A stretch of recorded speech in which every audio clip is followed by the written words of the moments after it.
Number 1. This story is told from the point of view of a female. This memory of mine begins about 3 years ago when I graduated high school. I had grown up with my grandparents but decided to move to a different and much larger city to live with my dad for the first time in 12 years. I somewhat knew the city already because I spent my summers with him, but this would be the first time I would have the freedom of an adult to come and go as I pleased, drive my car anywhere, smoke cigarettes whenever I wanted. I was excited, though I was sad to leave all of my friends. As soon as I was settled in, my dad and stepmom sat me down to discuss a few rules and what I needed to know about the complex. Basic things like go wherever you want, but let us know when you leave and when you're coming back, even if it's 2 a.m. I had to park on the street because the apartment complex had limited parking, and they told me to watch out for the neighborhood creep. His name was George, and he was well known to all the women in the complex, as well as the police that patrolled the area. He was tall and fairly huge. He looked very intimidating. My parents were pretty certain that he would leave me alone for one reason: my dad. Though George had a habit of stalking women in the complex, he would stop and find a new target if they had a man to make a show of being in their place, a brother, a lover, or a father. It didn't matter what the man was to the woman or what they looked like, George would back off immediately. Since I lived with my dad, who was also quite tall and very intimidating, I felt confident that I would be alright. And for a time, I was. It started about 6 months after we moved in. My stepmom and my dad were fighting a lot, and they eventually separated. One night I was sitting on the porch having a cigarette and browsing Facebook or whatever. I wish I could say that I felt like I was being watched, but I probably just ended up looking up when I felt a bug on me or something. George was standing about 15 feet away, a little bit behind a tree, staring intently at me. I nearly dropped my cigarette. Shakily, I stubbed it out and went inside. I was home alone, so I made sure to lock all my doors, and then I played video games in my room. I told myself that I was probably just being paranoid. The next morning, I got up for a cigarette and some coffee. Lo and behold, only a few minutes after I got onto the porch, George came ambling out of his apartment to look my way. I finished off my cigarette and went back inside. This pattern continued for a couple of weeks. It was like George stood at his sliding glass door peeking out, waiting to see when I would pop out. I told my dad about it, and he tried to sit with me whenever I would smoke. If my dad was with me, George wouldn't so much as peek his head out of his door. Of course, the other women in the complex have already tried to call the police about George, but he lives in the complex, and staring isn't a crime, so there wasn't much they could do. I didn't know how far George had taken it with other women before. With that info in my mind, I knew calling wouldn't be much use. Things slowly began to escalate. Once my stepmom left, I had access to her parking spot, so I had 3 ways to get from my car to my apartment, depending on how I parked. One of the ways went just past George's apartment, about 5 feet from his door. Since I got off late most nights, I avoided that route as much as possible. Slowly but surely, like he memorized my schedule, he would be on one of these paths when I was coming home. Not directly on the concrete, but a few feet away on the grass, behind a tree. It was like he thought I couldn't see him. Picture a child hiding very terribly behind a tree, and you can see about 90% of their body. That's how he would do it. I would rush past him, avoid eye contact, but prepare to scream if I heard him coming after me. I started to carry my keys between my fingertips. I bought a pocket knife and I would walk from my car with it halfway open already, even though I've never been in any kind of fight before in my life. It was around this time I believe my mother was trying to find me free self-defense classes, since I couldn't afford anything with my tight budget. My dad was steadily getting more and more pissed off as George got closer and closer to escalating as the days went by. It went from November to May. If my dad wasn't home, I would lock my bedroom door and keep my knife under my pillow. I would Skype all night with my boyfriend, just so someone would call 911 for me if need be. I put a bunch of flower pots in front of my bedroom window so no one could get in silently. I started sitting on the floor of my porch below the wall, so I would be out of sight when I smoked, but I would angle myself so I could see him if he walked up to it. Nightmares of me being kidnapped, raped, and murdered began to invade my dreams every night. One day I was gossiping with my neighbor. "Did you hear about George?" "No, what about him?" "He got arrested last night. In the parking lot of the complex, there's this big sort of electrical power box. It stands about waist height. It's perhaps maybe 2 or 3 feet wide. About 10 minutes before I was supposed to come home and park right in front of it, some lady and her kid were walking by and saw George sitting on the box, masturbating. Was he waiting there for me? Jerking off to the thought of me seeing him?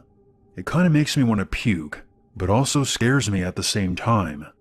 I was relieved for a few days of my stress, but it was only a few days that he was gone. Then he was back, and he went right back to the same old routine. One night, he got braver. It was about maybe 7 p.m. when I went out for a cigarette with my dad. A neighbor walked up to chat with my dad, and George came outside and stood out in the open, staring me down. "Dude's asking to get his fucking ass kicked," my dad said under his breath. He went back to chatting with the neighbor. I rolled my eyes, went inside, and played some more video games. I was healing in a World of Warcraft dungeon when I heard my neighbor shouting, "Where are you?" But I was healing. It's a pretty important job, and I figured she was talking to someone else, until she burst into my room in a panic. Her eyes were huge. She hopped from one foot to the other frantically, like she was doing some kind of dance. "He's bleeding." "Who?" I asked in bewilderment. "It's your dad. Come quick." I made some teenager huffing sound and left my computer, certainly pissing off the rest of my guild. I grabbed our little first aid kit and filled it with band-aids.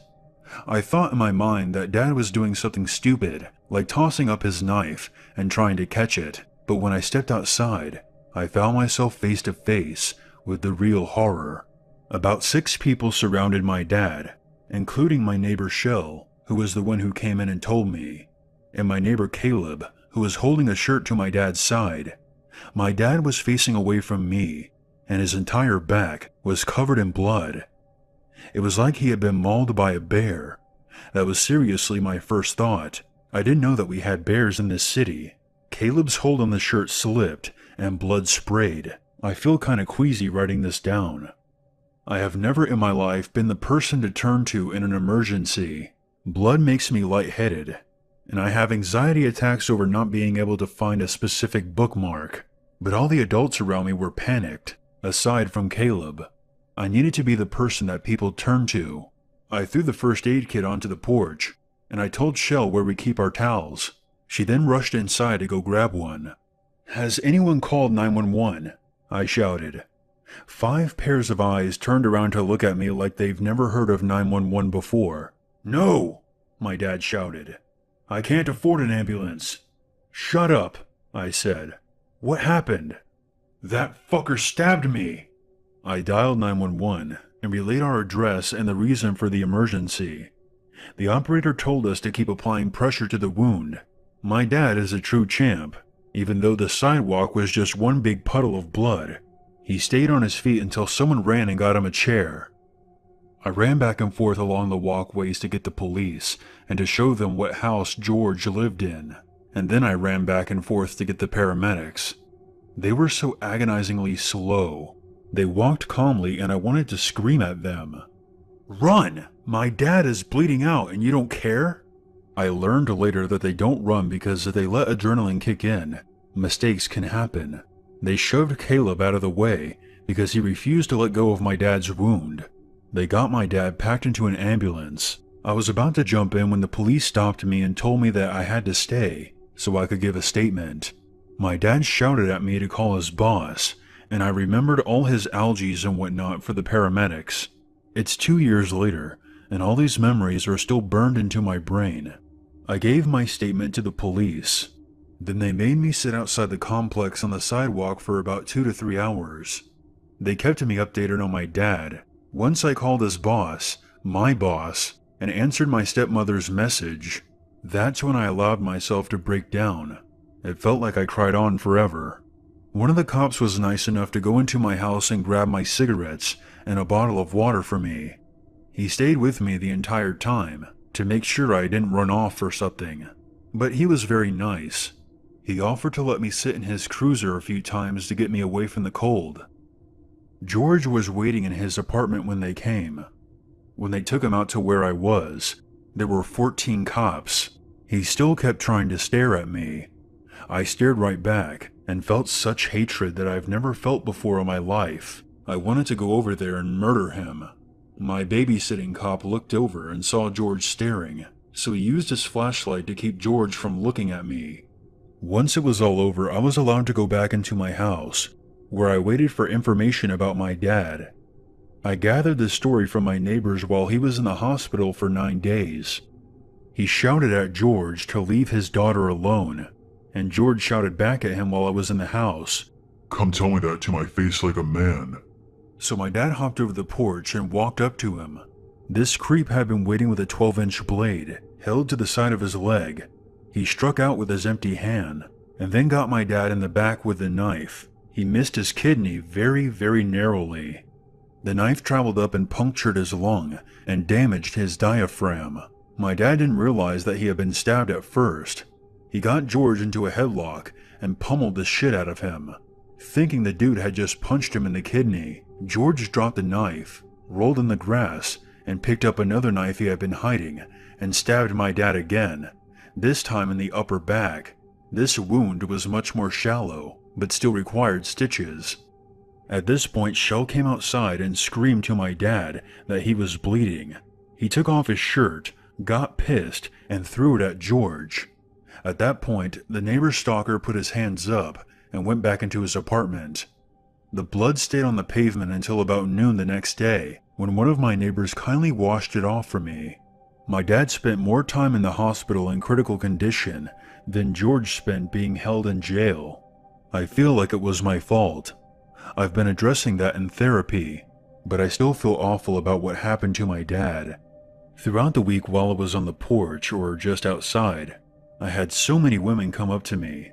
They all told me to thank my dad for them. They had all been terrorized by George at some point, and they were now certain that he would be away for good. Several poor women had George stalk them up to their apartment door, and he would pull his pants down demanding sex. I can't believe the cops couldn't do anything. One of these days, one of my neighbors came up to me and told me that the police and neighbors had searched the complex and found that George had stashed many knives all over the place, buried in gardens, stuck behind trees, under his doormat. I shudder to think that maybe one day he had planned to grab one of his targets and do something far more sinister than stare.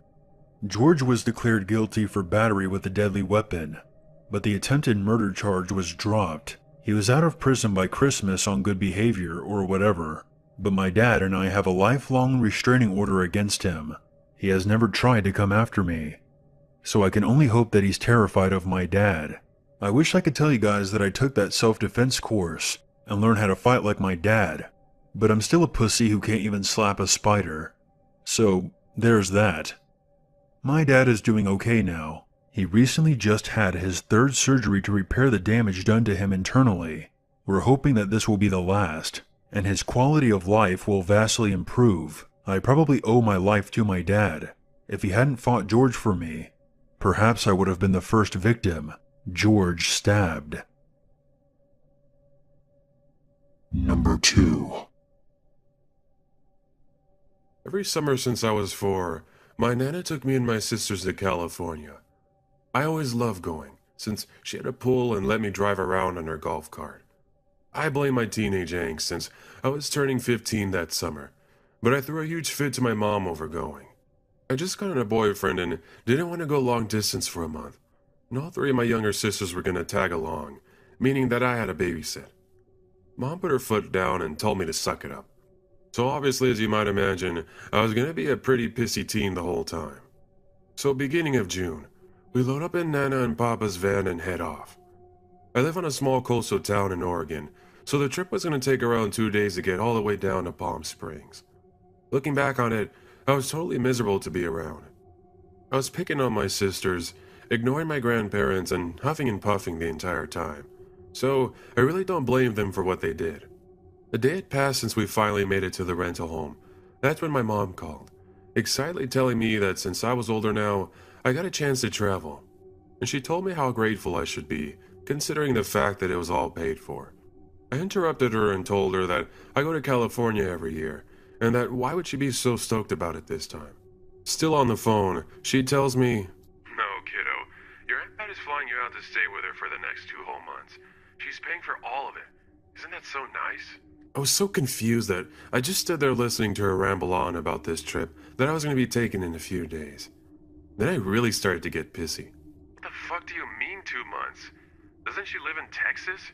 Why am I going to fucking Texas? Well, it turns out that Papa had grown tired of my teenage moods pretty fast, rightfully so, and complained about it to her sister, Aunt Pat. She told him to send me to her and that it would be a good experience for me. All expenses paid for, of course. Nana and Papa didn't see an issue with it, and neither did my mom. I, on the other hand, saw plenty. My first thoughts were of my boyfriend back home, naturally. And being bored alone in Texas wasn't looking like a fun option either. I begged and begged my mom to let me stay in Cali, but she insisted that I go as a learning experience. So for the next 2 days, I was completely sullen, up until the point I was dropped off at the airport. It wasn't until I was actually boarding that I realized I hadn't seen my Aunt Pat or her husband Rick since I was 7. The only form of communication I had with them was the annual Christmas card with the attached $10. To be honest, I didn't even remember what they looked like. I tried texting my mom as a last-ditch effort to get out of it, but of course, it didn't work. The plane ticket was paid for and I was already boarded. She argued back that I was exaggerating, that it was my papa's sister so I would be fine. And of course, to quit complaining or she shut my cell phone completely off as punishment. So I strapped up and flew to Texas. I didn't get into the airport until late, and was worried that they had forgotten about me. I get to the waiting area, and even though we were the only people there, save for one older Latino man, they were waiting with a sign plastered with my name on it. I give a meek smile and wave, and they ran up excitedly, asking about my flight and all that kind of stuff. They were an older couple, older than I thought they were, matching gray hair and oddly tall. They both were dressed like tourists, with the Hawaiian dress shirts and khakis, and Rick had shades on with a safari hat, even though we were inside. I figured they were just weird old people and brushed it off. We arrived back to their house, an actually really nice one in a rich senior living area. Aunt Pat showed me around the house and to the spare room, which of course would be mine, and left me be. I instantly called my boyfriend, letting him know I landed safely, and told him about the flight and how weird my relatives were. Since I was off of my sleeping schedule, I ended up sleeping until noon the next day. I slowly rolled out of bed and walked downstairs to get breakfast. I was met with a note on the fridge, explaining that they were both at the store and would be back soon. I ate, showered, and got dressed and waited. They pulled up shortly after and whisked into the house with a huge bag. Aunt Pat grinned and handed me the sack. "We got you a little present. To be honest, we're both just really excited that you're here right now." I opened it up to reveal an absolutely hideous Star-Spangled Banner dress, with accompanying hair pieces. It was so horrendous, but as rude of a teen as I wasn't point-blank disrespectful. I gave them both a huge smile and told them thank you. Rick pulled out the dress and let it unfold in all its ugly glory. "We walk in the summer parade every year, and want you to walk with us. Our roundabout is flag-themed this year. Why don't you go try it on? Make sure it fits." Weirdly, it fit just fine, much to their delight. The parade was in 3 days, and until then, we would do some sightseeing around Texas. For those 3 days, I was completely ill-tempered. Everything they were doing was making me want to scream. I was so annoyed. They'd drone on about one thing, argue off tangent about another, and they had a rigorous schedule that my teenage body just didn't want to keep up with. It included waking up very early to go on a snail's pace walk, quick to bed at night with no TV, and just pretty much a basic old people lifestyle. But to a teen, it was absolute hell. All the tourist spots they took me to were very bland, and I was not in the mood to be appreciative. Whether they were starting to get annoyed with me or not, they never showed it. I wouldn't have cared anyways. I figured they'd just send me home early if I did get on their nerves or something. So, finally came the big day, and I'm garbed up in my outfit, ready to die of humiliation. The parade was pretty long, walking about 3 miles through the neighborhood. I half waved and fake smiled the entire way through. Then followed the giant barbecue, which went on until late at night. Aunt Pat told me to stick close to them, and to not wander off since I'd get lost pretty quick. About an hour of being glued to them, they started to keep less of an eye on me and focused on their friends. I walked off to get some food and decided to keep walking. It was a nice night out, and felt good to get some fresh air and freedom. I watched some kids play with sparklers, adults laughing loudly and spilling their beer, and it started to feel a bit better. I kept strolling on, having a good time people watching, and when I saw 2 little girls spin across the street a couple blocks down from me, waving sparklers, I grinned, thinking about my own little sisters. That's when I noticed a weird shadow just beyond where the kids had ran. My smile dropped, and I froze, peering harder to make out what it was. The shadow moved quickly, following where the girls did. I figured that it was probably just their parent, but the hair standing on the back of my neck said otherwise. I decided there wasn't any harm in following, just to make sure my subconscious wasn't wrong, and I jogged down the street. I made it to where I saw the girls run by, and looked down the road to check if I could see them. There was a little play structure at the end of the street, for the neighborhood kids to play on, and I guess they probably ran down there to play. I made it to the park and heard giggles coming from the tube slide, and a small pile of burnt-out sparklers on the ground below the entrance. I glanced around quickly, and didn't see anybody creepy. In fact, I didn't even see a parent nearby. Knowing if my sisters did this, my mom would be livid. It was dark out, and no one was around at least for 5 blocks. I made my presence known, of course not to scare the kids, and pretended to get a phone call so they could hear my voice, and know I was a girl and hopefully someone they felt they could trust. "Oh, hey. Yeah, I'm down at the little park waiting for you. See you soon." The giggles stopped and little faces peered out. They couldn't have been more than 4 or 5 years old. I waved hello to them and asked them if they were having fun. They nodded and clambered out. I know how to talk to little kids since I've been around them for so long, so they warmed up to me pretty fast. While playing with them for a little while, I asked where their parents were, and if they knew where they lived. They ignored me and continued to drag me around to play games. "I really like your dress. It looks like mine. My grandma got it for me." One of them did a quick spin for me to show off her bedazzled flag dress. I remembered that all of the cul-de-sacs were themed, and figured they had to live in one of the houses around Aunt Pat's. I asked if they walked in the parade, and they nodded, and went off telling me about how fun riding the float was. We had a big flat float on our section, so they must have been up on it, and I didn't see them since I spent most of the time zoned out. As I was playing Super Sleuth, I saw a shadow move from down the street towards the park. I got the heebie-jeebies again, and kept my eye on it. The girls had crawled back in the slide during this, and were trying to get me to catch them. Something came over me, and I told them to keep quiet for just a little bit, and that they were going to play a joke on somebody. They loved the idea, thank God, and cupped their hands to their mouth with big grins. By this time, the shadow figure was within the lamppost that illuminated the park, and I could see him clearly. He looked like a normal guy, middle-aged and just slightly beat-up looking. As he got closer to me, though, the worse I felt. I was sitting on the swing and acting like I was texting when he came up to me. Have you seen my girls anywhere? I lost them at the parade. I turned around the playground quickly. I hope they had come here to play or something. He trailed off and gave me a nervous laugh. His story seemed to add up, though. But then again, the girls only mentioned a grandma. Oh no, I haven't, but I could keep an eye out for them. What are their names? This, of course, was the true test, since the girls had already told me their names during me quizzing them. Oh, Emma and Eva. 2 little girls. Blonde. You haven't seen them? Wrong. Their names weren't even close to what he just bullshitted with. Obviously, as you'd imagine, my creepometer just shot up.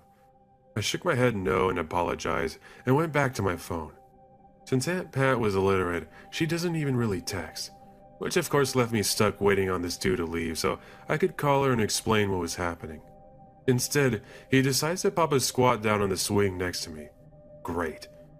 He starts to make small talk with me, asking where I lived around here and what my name was and if I had a boyfriend. I kept my answers short, making up a fake name and saying my dad was coming to get me. His questions started to get more personal though. If I was on my period, how old I was, and if I was a virgin. I snapped at him and asked why it was bothering me when he should be looking for his kids. That's when I saw the knife. He shifted in the swing and his shirt went up, revealing a huge knife clipped to his pocket. I tried acting like I didn't see it, and as I pulled out my phone to text my boyfriend to call 911, the guy snatched my cell. He kept asking for my passcode, wanting to see if I had nudes on my phone. I was scared to piss him off and worried if I started yelling, it would scare the girls into making noise. I started acting like I was into him, keeping him calm and hopefully get him away from the kids long enough for me to get help in some fashion. I laughed and said I didn't have nudes, but he insisted on getting my passcode. I claimed it was some random 4-digit number, and I locked him out of my phone. He tossed it back to me and told me my phone was busted. He then got up and asked me to come help him look for the girls, that it would be faster of a search if I did. He pointed off down the street he had come up from, and insisted they must have gone that way. I stood up slowly, trying to stall and figure out what to do, but that's when he slipped an arm around my waist and herded me off. Maybe I should go the opposite way. Cover more ground, you know. I tried to peel away from him, but his grip was tight. No, they went this way. No use splitting up. He kept coming up with excuses to keep me there, and I was terrified of what would happen if I got him mad, so I stayed quiet. His hand kept trailing down to my ass and groping it, and it took every ounce of my being to not break into sobs right there. I felt so stupid. What was my plan, I thought? I left the girls alone, and I'm alone with a crazy person, and no one knows where either of us are. Then I hear the sweet sound of sandals slapping on the pavement, and a booming voice yelling out, "What the fuck do you think you're doing?" Uncle Rick had come to save the day. He was running down the sidewalk towards me, as fast as a 75-year-old man can, which apparently is pretty fast. The guy suddenly let go of me and whipped out his knife, aiming at Rick. I ran away and started yelling to my uncle that he had a knife. Apparently, my aunt and uncle both had concealed weapon permits, and why wouldn't they? It's Texas after all. He whipped out his handgun and starts yelling at me to get back. The man's eyes grow wide, and he throws his knife in Rick's direction, then turns to run and hop the fence, and keeps on running through someone's yard and kept going. Rick lowers his gun, and I start choking out on what happened between sobs. He kept his cool the entire time and wrapped me in a big bear hug. We went back to the park, and I crawled inside the tube to find the little girls curled up at the bottom together, and they were all asleep. Rick called Aunt Pat and I woke the kids up, congratulating them on staying quiet so well. We all climb her out when Aunt Pat shows up in the car. I got a good lecture from her, and so did the girls. Apparently, Aunt Pat knew them and their grandma, and loaded us up and took us back to the barbecue, which was now shut down and replaced with a search party and police. The girls ran back to Grandma, and I had to explain what had happened to the police and give a description of the guy. It turns out that they had multiple calls on him for hovering around the playground and following kids home from the bus stop. They were surprised when I said Rick hadn't shot the guy, just scared him. The cop turned to my uncle and asked why he didn't, and Rick gestures to me, "She's from Oregon. Didn't want to make her liberal ass shit itself." The next day, Aunt Pat woke me up early and drove me to a gym where she then paid for a trainer to give me self-defense lessons for the rest of the time I was in Texas. After the incident, I was much less of a dickhead teen and did 180 on my mood. Aunt Pat didn't even call to tell my mom, saying there was no point in worrying her if we didn't handle it. I don't know if they ever caught the creep, but I definitely have the skill set now to handle him if I ever run into him or someone like him again. I just hope I never do. I'll leave being a badass to Uncle Rick and Aunt Pat. Number 3. For about 7 years in my early 20s, I worked as support staff for a company that provided residential services to people with mental disabilities. It was a pretty cool job until this occurrence. The house I worked in was dedicated to the care of 14 to 18-year-old boys. We often would receive different clients who would stay with us for any length of time, short-term and some very long-term. Jeffrey was a 15-year-old autistic teenager. He was a great kid. I never had any problems working with him or any issues with his behavior. His parents simply weren't well equipped enough at home to provide the care he needed. His family, meaning his mother, father, and sister, would come to visit just about every weekend, which was nice, considering some parents dropped off their children and would never return. Jeffrey's sister was also disabled, but not as severely as her brother. We'll call her Sally. Sally was 20 years old, at least 230 pounds, and more often than not reeked of body odor. She wore dirty clothes, had long greasy hair, and had a face covered with acne and scars. Sally would always watch me whenever they visited. Not just watch me work, but would watch every move I made. She often tried to flirt, and it made me extremely uncomfortable, but I would usually just ignore it, as she was a family member of one of our patients, and she wasn't really doing anything wrong. After a little over a year with us, Jeffrey was transferred to another residential house. After he had moved, he added me as a friend on Facebook. Due to the fact that we no longer shared a professional relationship, I added him back. Jeffrey began to message me no less than 20 times a day. I would reply occasionally. I figured perhaps he wasn't liking his new house, or maybe he just wanted to try and keep in contact. Most of his messages were simply, "Hey," "Hi," or "What's up?" After about a month or two, the messages picked up. At least 2 messages an hour, all hours of the day and night. After receiving a message stating, "It's very fucking rude to ignore someone's messages and not reply," I deleted and blocked Jeffrey on Facebook not long after that. It had gone from being annoying to unnerving. Everything was pretty quiet and returned to normal for about a month. One night after work, I came home to my normal apartment. I made myself dinner, played some Xbox, and went to bed about 12:30. Around 9:30 a.m., there was a knock at my door. I checked, but there was nobody there. I figured they just knocked on the wrong door, as there were several people living in my apartment complex at the time. Somewhere around 3 in the morning, my dog started to growl and bark. I awoke to the sound of the large window in my living room shattering. I immediately turned the bedroom light on and dialed 911. To my surprise, the attempted intruder was caught by security. Surprisingly, the police showed up much quicker than I thought they would have. They assessed the damage and made sure that there was nobody in my apartment and that nothing was missing. Before they left, they brought me outside to see if I could identify the intruder. When I walked outside, a part of me was shocked. There she sat, Sally, handcuffed in the back of the squad car. I was able to identify her immediately. In the aftermath, the police discovered that she had apparently been planning this for a long time. She had gotten into Jeffrey's Facebook, which he had not been using for a long time. Every message was from her. She had been keeping several diaries and would write about me in fantasies. Her tone would often change from happy and loving to angry and disturbed. She would often write about ending my life. Listening in court to those diary entries was the most disturbing part of it all. She was convicted to 6 years in prison for breaking and entering, and due to her various diary entries, she was also charged with premeditated intent to commit assault with a deadly weapon. Last I heard, her family had moved far away, and I can't say that I blamed them. I eventually found a new place to live. I just wasn't comfortable there anymore. Number 4. Tensions were high around our apartment complex when I was around the age of 10. In a month's time, we had a man that committed suicide, a partial fire in a building leading to reconstruction, and a child that had been hit by a car, who later survived.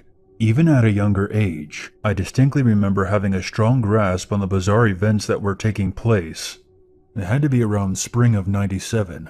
My mom was single and raising me and my little sister, who was about 5 years old. She managed a different complex and would pick us up from school and drop us off at our apartment, while she returned to work for a couple more hours. I have 3 older siblings, who all moved out at this point. We had to keep an eye on each other at a young age. This wasn't really a new premise for me. There was no money for a sitter. The oldest just had to assume the role, which was me. For the most part, we were really quiet kids. We played with our toys, watched a little television, and sometimes played Sega or Nintendo. On this particular afternoon, I recall playing with my Star Wars figurine. while my little sister was doing whatever in the same living room. Suddenly the doorknob started violently shaking. My heart dropped, and I remembered being the first time I felt such terror. I rushed to the phone and paged my mom, and then dialed 911 to let the operator know that someone was breaking in. The operator reassured me that help was on the way. The door handle was still being messed with, but I was nervous if the deadbolt and chain would be enough. A couple of loud bangs happened, as if someone was ramming our door with their shoulder, and then it just stopped. The cops arrived shortly before my mom, only to find a note from the maintenance man saying, "Air filter check." Now the maintenance man claimed that he announced himself verbally, but I knew that was bullshit. Of course, the cops did nothing, and my mom's complaint to the office didn't result in this man being fired. Unfortunately, this wouldn't be the most unnerving part of the story. My mom said the guy would stare her down in the parking lot and just smile at her. The whole situation creeped us out, and we wanted to move, but we couldn't afford the expenses. One night, a couple of weeks later, I was awakened by a loud thud coming from the roof. I was rattled, and I ran to my mom's room to wake her up. She checked around to make sure everything was in place and assured me it was probably just a rodent. We went to school the next morning and we were dropped off at home in the afternoon as usual. Mom usually did a quick sweep of the place, even before the attempted break-in, but this time something seemed off. It was just a very uneasy feeling that came over us when we walked into our apartment. My sister and I were ordered to stay downstairs by the front door, while she investigated upstairs. We waited patiently and felt very unnerved, when suddenly our mother's shrieking confirmed our suspicions. She came barreling down the stairs and ushered us out of the door. We went to a neighbor's and phoned the police. My mother was barking at them. "Someone is in our apartment." The police responded pretty quickly, and I was finally able to understand the situation. The bedroom had a walk-in closet that contained a hatch to the attic. It connected the entire building's AC and heat. There were shelves that were pretty high up lining the closet walls. My mother walked in to find a dirty pair of men's underwear lying on the floor. This was enough to send her running and phoning the police. However, the investigation revealed something more. The attic hatch had been disturbed. Just to add, the police found full handprints on the shelves in the closet. The noises I heard the previous night before were more than likely this man hoisting himself back up into the crawl space, using the shelves to climb on after visiting us. This man was taken into custody, but I don't recall what the sentencing was. We ended up moving to my grandfather's house shortly after. Number 5. Long-time lurker, new-time poster, and I'm foreign, so please bear with me. These are 3 different stories that are all part of one experience, with one especially creepy woman. These incidents happened throughout the span of 14 years. Describing the type of neighborhood I lived in would be integral to the story. When I was 6 years old, me and my family, parents, 2 brothers, and grandparents, lived in the ghetto part of the city. It was a poor neighborhood, housing several ethnic groups of immigrants. Break-ins, random violence, and drug abuse were common occurrences. So whenever I went out to play with my friends, my parents never let me wander off out of our apartment complex, out of their line of sight from our apartment window. Moreover, I wasn't allowed to walk to or from school without being accompanied by family. The school wasn't very far from our house. It was a 10-minute walk. The way to school passed a big, ghetto-ish playground, which I loved, that had a long uphill paved trail leading right to the school. My parents never let me go to the playground alone with my friends, and they really frustrated my little 6-year-old brain. Given the nature of our neighborhood, and me being a girl, I had heard endless speeches about the horrors of wandering off outside alone, stranger danger and all that jazz. I was a pretty gutsy kid, so I didn't really take my parents' words very seriously.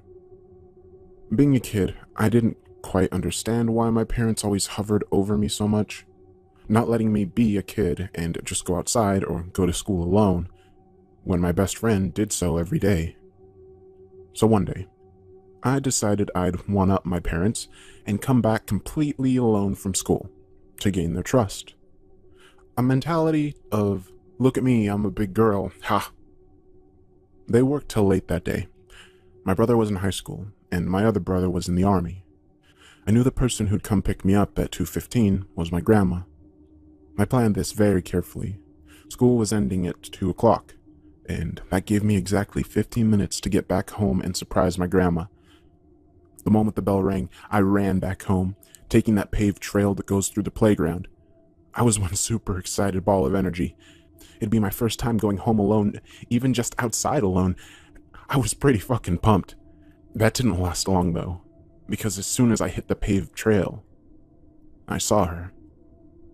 She was a tall, lanky old lady with bright, blonde, dry hair, a super wrinkly face, and completely dead-looking eyes. She was wearing all black and carrying all sorts of colorful shopping bags. Now, I'd seen this old woman outside before. My parents talked about how creepy she is and how she's probably methed up 24/7. And I saw her and froze. A feeling of dread took over me as my first super exciting experience of walking home alone got completely fucked up by this lady. And I froze too late, because she spotted me and started to approach. "Hey, little girl, do you want some candy? I have the best candy in town." Her voice was raspy, like someone who spent a vast majority of their life downing Marlboro cig packs. The closer she got, the worse I felt. I told her I'm not interested and nonchalantly skipped by her, faster than walking, so I could continue home. "Come on, just try one, you'll like it. You're a very pretty little girl. My friends would love you." She kept walking behind me. She was following me. I was terrified. I tried containing myself to not just show her I'm scared. I thought I'd make her angry and she'd hurt me. I walked a bit faster and told her again that I'm not interested. She started screaming some nonsense. I ignored her and walked faster. At some point, she stopped screaming. Soon after, I could hear her breathing and felt her fingers on my arm. I instantly noped the fuck out of there, running down the trail crying. As if being touched by that old banshee wasn't terrifying enough, I heard her running after me. As I turned my head to see where she was, this sack of old bones was legit sprinting behind me as fast as her old legs could carry her. Imagine seeing an old, creepy-looking, dressed-in-black lady running after you. It was such a frightening sight for 6-year-old me. After running for what seemed like ever, I finally got to the playground. The old witch was just about 10 meters behind me.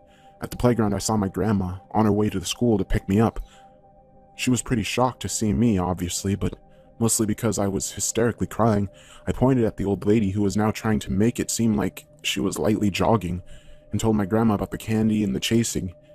My grandma is a very non-confrontational person and is easily scared, so her only reply to the old lady was, she just gets emotional and overly excited at things. I greeted her goodbye and took me home. The old lady just stood there as we walked away, staring at me, smiling, creepy, meth-teethed smile. That was my first encounter with her. The other times I saw her outside were when I was with my parents, were when I went somewhere with my parents. She always stared at me, waved, and smiled. Fast forward to my 15-year-old self. I'm chilling at my grandma's, in the same neighborhood. My parents and I moved to a far better neighborhood when I was 12, and I was coming by my grandma's house every day for music theory lessons. Grandma used to be a sort of big pianist in old Soviet Russia. Someone knocks on the door. Grandma, being the extremely paranoid person she is, bolts it and looks through the peephole. Guess who it is? Ye old meth banshee. Grandma proceeded to ask her intention through the door.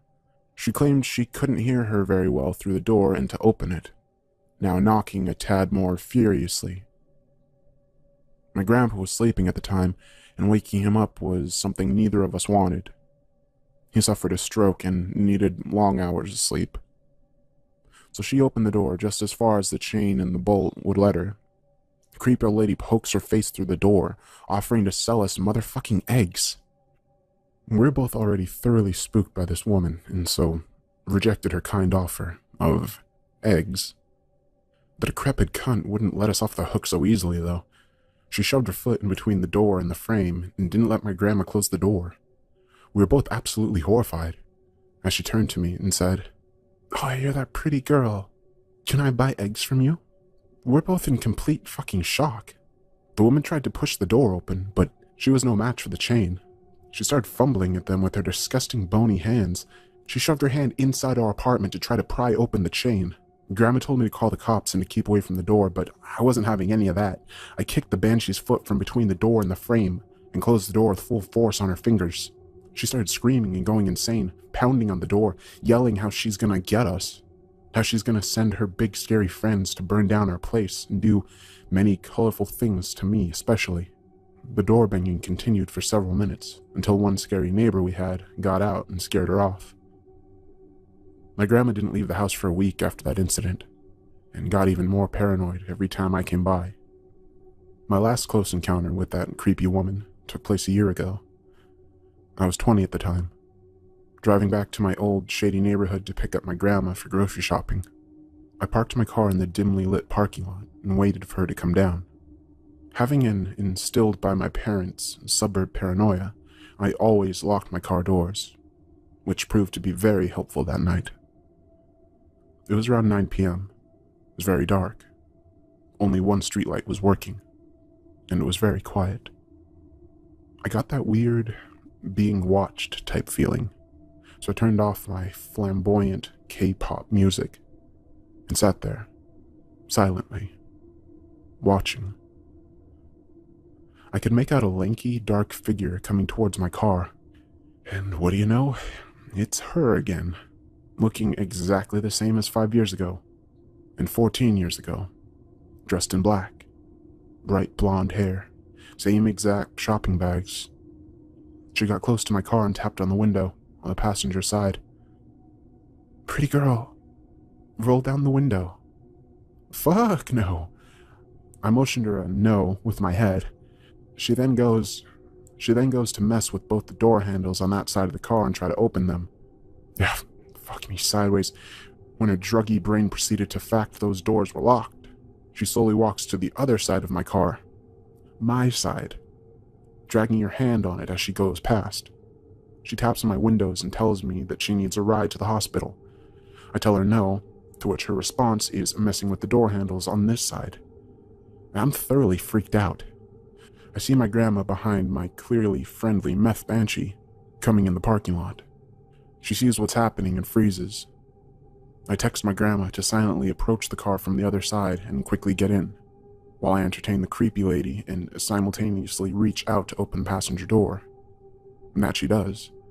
Our plan works without a hitch. We're both safe and sound inside the car. Problem was, the trunk isn't locked, and it can only be locked manually with a key. We only bother to do so when the car is parked outside, not when we're driving. The meth grandma was enraged, yelling at me that I'm rude, going through the "my gang will fuck you up" routine. She stands close to the car, and I'm scared of running her foot over. God forbid I have to pay her insurance money. She throws a fit, hitting the car with her bags, looking fucking demented. I notice she keeps her feet really close to the car and is walking to its back, to the trunk. My jaw dropped to the fucking floor as I saw her opening the trunk, slowly and quite literally crawling into it, giggling like a fucking maniac. Boy, did I floor the gas pedal, because ye old meth banshee fell on her decrepit ass and screamed bloody murder. Me and my grandma also screamed. Our screams were muffled with cheery Korean pop music, which I turned on to try to make myself feel better shortly after that witch was out of the car for good.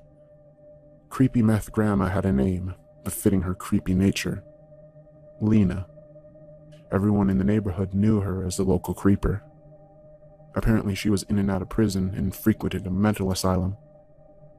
She wasn't harmless per se.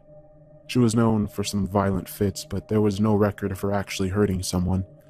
The closest thing being making me and all my neighborhood kids quite literally shit our pants. What was and still is the most disturbing feature of Lena is the fact that her image never changes. She always wears the same clothes, looks exactly the same as she did 15 years ago, and even carries the same bags. It's like a monster out of a fairy tale. It will always appear the same way in your head, no matter how much time passes since you read its story. I never saw Lena again since our last encounter, but I heard she popped up here and there around town. My feelings towards her are mixed. She terrified me as a kid, but the older I grew, the more I pitied her. She was just an old woman who was, and is, completely batshit insane, off her rocker and probably addicted to several kinds of drugs. Number 6. One summer, a friend and I took a trip to the US. We're both Irish guys in our early 20s. We took Greyhound buses and Amtrak from place to place. Since I'm the more organized one, I looked after booking our tickets and reservations. And when it came to staying in Chicago, I thought I struck gold by finding a room at the Hilton at a ridiculously affordable price. It seemed like a major upgrade to the dumps we had been staying in. But as we got off the 20-hour train journey from New Orleans, I realized I had made a terrible mistake. The hotel was in Addison, Illinois, not the Chicago neighborhood of Addison where we had planned on staying. It was a blimp on the map that at the time consisted of little more than a road sign, a petrol station, a White Castle, and our hotel. Luckily, the hotel offered a discount taxi service through a cab company that they were affiliated with, and sent someone out to pick us up. This is where things took a turn. The guy shows up, pops the trunk, and just as we were putting our bags in, there was a roar from behind us. "Hey, you can't take that cab. He has out-of-town plates. That's against the law." A burly cabbie was enraged by the fact that our driver had to pick us up right in front of a queue of cabs. I got about 2 words into my explanation when our driver lunged for the guy, screaming, "You fucking bastard, I'll kill you. I have my iron pipe right here, and I swear to God, I'll beat you until you fucking die." Looking back, this is where we should have brought things to a halt. But the truth is, we didn't have enough money for a normal cab to ride somewhere so far out of town. So being the 2 awkward Irish guys, we just got in the car, gazed in the opposite direction, and hoped that the matter would resolve itself. I'm not proud of that. After jumping back in the car, still cursing, the driver gunned it down the wrong side of the street at rush hour, evidently making up for lost time, while venting road rage in the direction of any honking horns. It seemed like he had been drinking, but bailing out of a car that was moving that fast genuinely seemed like a terrible idea. At some point between claiming that he should have been a race car driver and calling us pussies for wearing seatbelts, he told us a story about how he recently beat the shit out of a customer who didn't tip him enough. In my head, I tried to play this off as just a slightly unnerving, if not terribly effective way of ensuring a fat bonus. But the sight of my friend nervously counting a handful of sweat-soaked $1 bills gave me a sinking feeling. While I looked after booking reservations, he was responsible for things like taxi fares. Between us, we had enough cash to cover the trip, before tip. This is where the implications escalated from vague threat to certain danger. The cab driver kept offering to show us his pipe, the same one he used to take care of the bad tipper. Despite our polite objections, he actually took the pipe out from under the seat, turning it around to wave it at us, with a maniacal laugh, while the car sped on. I couldn't tell which was scarier, the feeling that we were about to crash any minute, or the looming confrontation when we would inevitably shortchange him. We were going so fast that the force of the wind coming through the open window took my breath away, intensifying this feeling of shock. Definitely the most distressing journey I've ever been on. Miraculously, the speeding had shaved valuable dollars off the total, leaving just enough for a small tip. We have been saved by the very excess that terrified us. I jumped out the moment we stopped, searching for help just in case things kicked off, but the driver seemed satisfied, gave us his card, and said to call him any time. He said he would be glad to drink whiskey and get into some fights with us. No thanks. Once we got to the safety of our hotel room, We just sat there, shaking, shell-shocked, trying to absorb what the fuck just happened.